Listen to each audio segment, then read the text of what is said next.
राजस्थान की और मेवाड़ की इस वीर भूमि को कोटि कोटि नमन करते हुए यहां के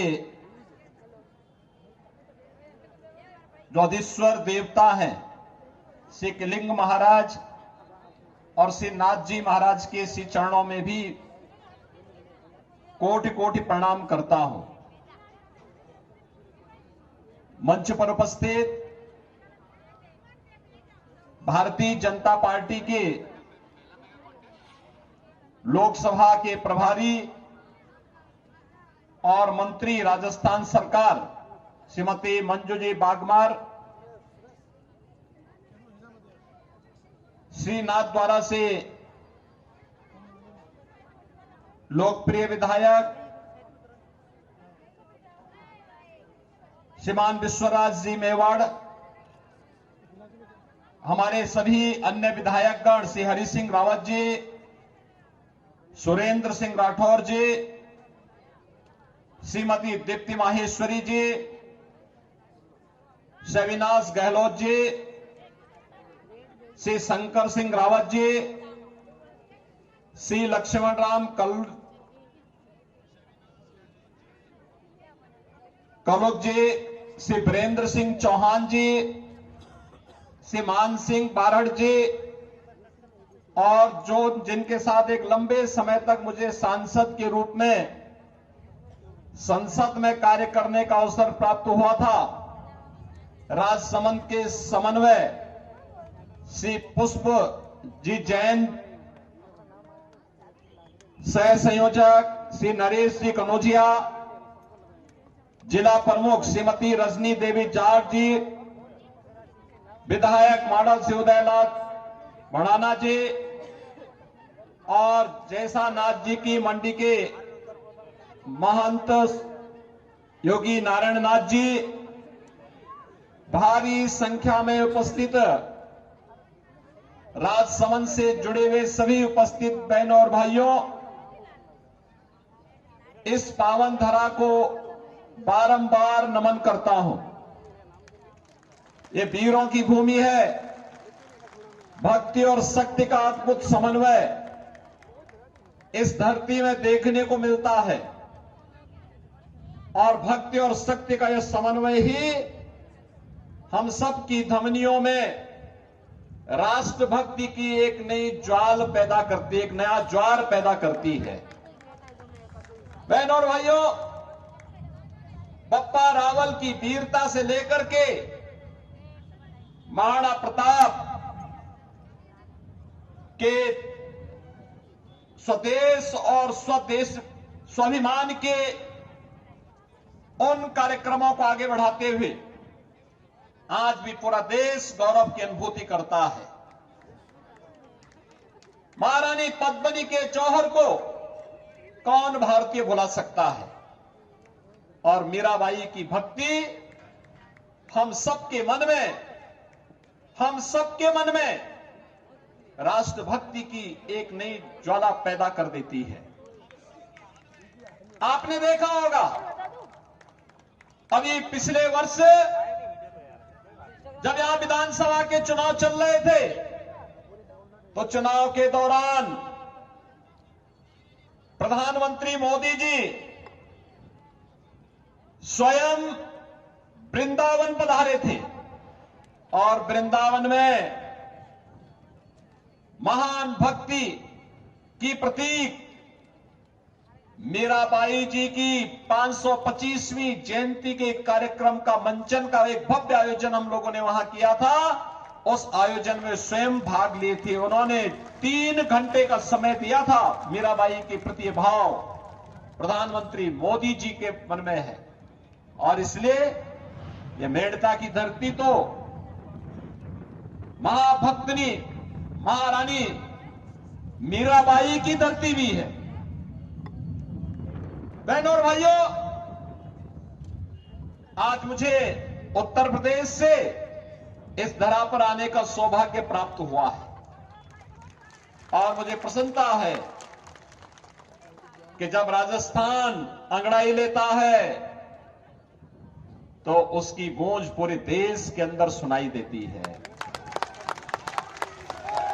और इसी गूंज का एहसास कराने के लिए आज मुझे आपके बीच में आना पड़ा है।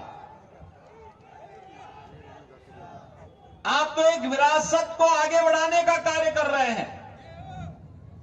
एक विरासत जो मेवाड़ और मेड़ता को आपस में जोड़ता है। एक वह विरासत जो राष्ट्रभक्ति के साथ महाराणा प्रताप के संबंधों का हम सबको एहसास कराता है। और एक वह विरासत जो कृष्ण की भक्ति में लीन मीराबाई को वृंदावन के साथ जोड़ करके राजस्थान और उत्तर प्रदेश के संबंधों को और मजबूत करता है। मेरे संबंध तो और भी महत्वपूर्ण हो जाते हैं। हमारे पूर्वज इसी राजस्थान से गए थे और जैसे मुझे बताया गया कि कागरवा घराना मेरे पूज्य दादा गुरु महंत दिग्विजयनाथ जी वो यही इसी मेवाड़ की धरती से गोरखपुर आए थे और गोरखपुर के बाद फिर वहां से उन्होंने राष्ट्रवाद का जो अलग जगाया, आज उसका परिणाम हम सबके सामने है। अयोध्या में प्रधानमंत्री मोदी जी के प्रयासों से रामलला के भव्य मंदिर का निर्माण कार्य हम सबके सामने हुआ है। बहनों और भाइयों, मैं आप सबको इसीलिए इस बात का एहसास करा रहा हूं। विपरीत परिस्थितियों में धैर्य न खो करके महाराणा प्रताप लड़ते रहे। उन्होंने स्वदेश और अपने स्वाभिमान के साथ, स्वधर्म के साथ स्वधर्म को झुकने नहीं दिया था। देश के और मातृभूमि के लिए लड़ते रहे। इसके लिए कष्ट सहना पड़ा था। इसके लिए उन्हें जंगलों के अंदर भी कुछ दिनों तक रहना पड़ा था। लेकिन अपने जीवन काल में ही सभी दुर्ग और सभी किलों को वापस लेकर के उस समय की सबसे बड़ी ताकत कही जाने वाले अकबर को उन्होंने घुटने टेकने के लिए मजबूर कर दिया था। इस पावन धरा को इसलिए हम कोटि कोटि नमन करते हैं, जिस धरती ने कभी भी स्वदेश, स्वधर्म और स्वाभिमान के साथ समझौता नहीं किया है।